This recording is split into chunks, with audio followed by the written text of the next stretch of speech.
In the spring of 1945, in defeated Germany, a camp was officially closed. Its gates were sealed. Its name was removed from active lists. Paperwork marked the site as resolved. But what happened inside was never fully recorded. By early 1945, Germany was collapsing. Cities were in ruins. Command structures were breaking apart. Millions of displaced people moved across the country with no clear destination. In this chaos, camps changed purpose. Some were abandoned. Others were quietly reused. This camp stood on the outskirts of a small German town. It had existed before the final months of the war.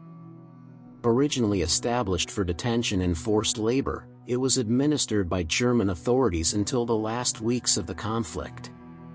By the time Allied forces advanced into the region, the camp was already in decline. Supplies were low. Guards rotated constantly. Records became irregular. After Germany's surrender in May 1945, the camp did not immediately disappear. Instead, it entered a transitional phase. Responsibility shifted. New administrators arrived. Officially, the camp was repurposed for temporary holding. Former prisoners, suspected collaborators, displaced civilians with no documents. The population inside was unstable. People arrived without registration. Others were transferred out without confirmation. The internal structure remained intact. Barracks, fences, watchtowers. But the chain of command was unclear. Orders were delivered verbally. Written directives were rare. Local civilians avoided the area. The camp carried a reputation. People knew something was still happening behind the wire. Trucks arrived at night. Names were called. Some prisoners were moved. Others were not seen again. Medical facilities were minimal. Food distribution was inconsistent. Disease spread easily. Deaths occurred, but proper documentation was not always completed. In some cases, bodies were buried nearby without markers. In others, they were removed entirely. Administrators focused on closure. Reports emphasized efficiency. The goal was to resolve the site quickly. Reduce numbers. Clear the location. Avoid complications. By late summer of 1945, inspections became more frequent. External authorities requested summaries. The camp was described as emptied. Remaining detainees were labeled transferred. Supplies were inventoried. Buildings were scheduled for dismantling. But discrepancies remained. Headcounts did not match arrival logs. Transport records were incomplete. Some files were missing entirely. Officials noted the inconsistencies but did not investigate deeply. The priority was stability. Germany was being reorganized. Attention shifted to reconstruction. Camps like this were considered remnants of a finished war.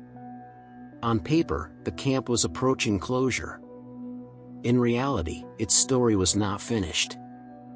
As the months passed, pressure increased to finalize the camp's status. Administrators were instructed to complete all outstanding transfers. Remaining detainees were divided into categories. Those with documentation. Those without. Those considered problematic. Decisions were made quickly. There was little time. Little oversight. Some prisoners were sent to other facilities. Others were released locally, often without papers or assistance. A third group remained unaccounted for. Witness accounts later described unusual activity. Night movements. Barracks sealed off from the rest of the compound. Guards posted where none had been before. Access restricted even to internal staff. Food deliveries decreased. Medical inspections stopped. Communication with higher authorities became sporadic. Requests for clarification went unanswered. Inside the camp, conditions worsened. Overcrowding returned briefly as transfers stalled. Confusion spread among detainees. Rumors circulated. People spoke of lists, of names being removed, of departures that left no trace. One internal report mentioned administrative consolidation. Another referred to irregular departures. Neither explained details. No numbers were attached. Local officials later stated they were told the camp was empty, that no further responsibility remained. Civilian authorities did not enter the site during this period. By early autumn, only a small group of prisoners remained. Who they were was unclear. Former forced laborers, political detainees, civilians caught in administrative limbo. Their files were incomplete or missing. One night, several trucks arrived. They stayed for hours. No official transport orders were filed. By morning, multiple barracks were empty. Personal belongings were left behind. Soon after, the camp administration submitted its final report. It stated that all detainees had been transferred or released. The document was brief. It contained no individual names. The camp was officially closed. Fences were dismantled. Watchtowers removed. Barracks stripped of usable materials. The land was returned to local control. No memorial was placed. No investigation followed. Years later, when researchers attempted to reconstruct the camp's final months, they found gaps. Entire sections of archives were missing. Transport lists ended abruptly. Burial records did not correspond with reported deaths. Requests for clarification were denied. Files were marked lost. Some were classified. Others simply did not exist.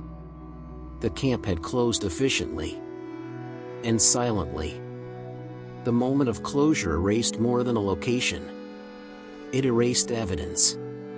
When the final report was filed, no independent verification took place. No roll call. No physical inspection by external authorities. The camp's status changed with a signature. What happened to the unregistered detainees was never officially addressed. Former locals later described seeing individuals wandering the roads weeks after the camp's closure. Weak. Disoriented. Some spoke foreign languages. Others refused to speak at all. Many disappeared soon after. Mass graves were rumored. Shallow pits in nearby woods. Disturbed soil near the old perimeter. No formal exhumations were conducted at the time. Internal correspondence hinted at concerns. A single memo referenced excess detainees. Another mentioned unresolved cases. Neither document was followed up. As Germany stabilized, priorities shifted. The past was documented selectively. Camps with clear liberation narratives were preserved. Others were forgotten. This camp did not fit easily into official memory. It had existed before surrender. It continued after. Its final phase involved no clear battle. No liberation footage. No identifiable victims. Without records, responsibility dissolved. Decades later, historians encountered obstacles. Access to remaining archives was limited. Witnesses were elderly or deceased. Physical traces had vanished. The campsite became ordinary land. Fields. Storage buildings. Roads. Nothing marked what had happened there. The climax of the story was not violence captured on film. It was absence. People vanished between categories, between administrations, between lines on paper. The camp closed, but no conclusion was reached. The camp no longer exists. Its name does not appear on tourist maps. No sign marks the place where it once stood. On paper, everything ended cleanly. A date, a signature, a stamp of closure. The final report was short. It listed no names. It offered no details. It claimed completion. After that, the files grow thin. Pages are missing. Entire folders disappear. Some records end without explanation. Transport lists stop abruptly. Medical logs contradict burial numbers. Head counts never align. There are people who appear once in the documents, then never again. No transfer destination. No release confirmation. No death certificate. They existed inside the camp, and then they vanished from the archive. Years later, historians searched for clarity.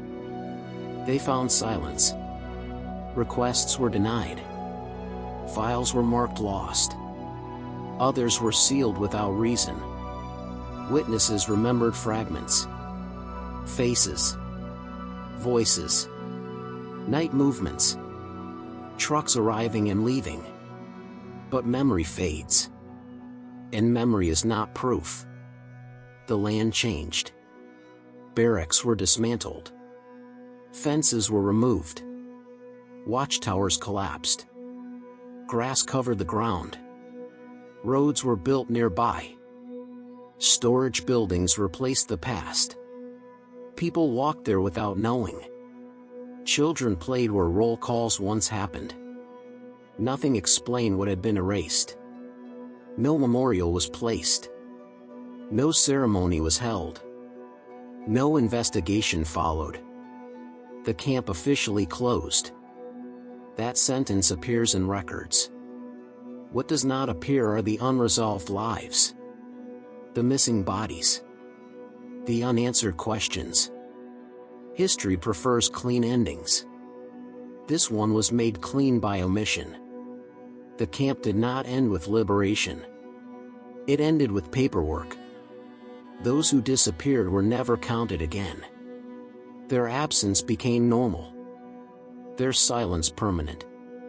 The gates were sealed. The story stopped being told. The camp closed.